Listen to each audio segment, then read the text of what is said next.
Avec Emmanuel Macron, la GPA, c'est probablement pour bientôt. Si le président élu s'est déclaré opposé à la gestation pour autrui, il ne s'est toutefois pas engagé pour son abolition universelle.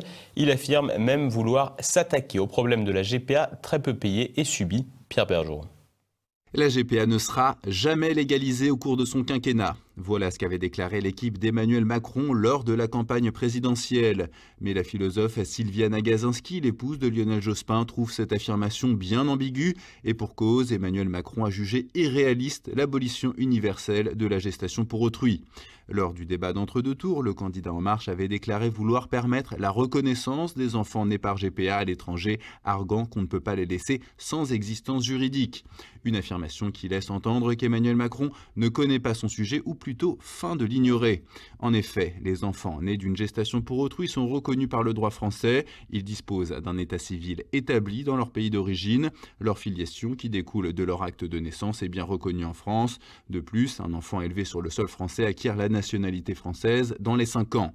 Lors de la campagne, l'homme d'affaires Pierre Berger, soutien d'Emmanuel Macron, favorable à la marchandisation du corps, avait déclaré que la GPA serait autorisée en cas de victoire de son poulain. En effet, en validant le fait que de grandes démocraties l'ont accepté, Emmanuel Macron différencie plusieurs formes de GPA. Selon Ludovine de la Rochère, présidente de la Manif pour tous, Emmanuel Macron n'est pas opposé à son principe si elle est encadrée et souhaitera à terme sa légalisation au vu du nombre de GPA attendus à l'avenir. La protection de l'enfant est ainsi utilisée pour faire avancer la gestation pour autrui. Notons que des discussions sont d'ailleurs déjà engagées à la conférence de La Haye pour donner un cadre juridique à la GPA. Il y a en effet à la conférence de La Haye travail qui est en cours depuis plusieurs années avec une vingtaine d'experts, travail qui consiste à élaborer un contrat type, si vous voulez, un cadre de droit international privé qui permettrait d'encadrer la gestation pour autrui, c'est-à-dire de l'autoriser dans les faits, faciliter cette pratique, y compris dans les pays qui ne l'ont pas légalisée. Cela revient très explicitement, très clairement, à contourner la difficulté et les difficultés liées au fait que des États l'autorisent ou l'interdisent, comme la France, pour avancer sur cette pratique. Et cela confirme qu'il n'est pas opposé au principe même de la GPA.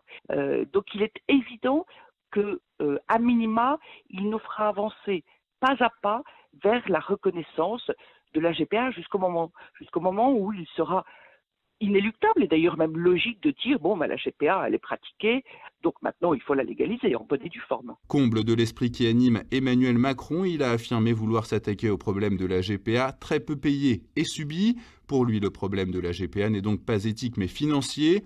Il a par ailleurs supprimé le ministère de la Famille mercredi lors de l'annonce de son nouveau gouvernement.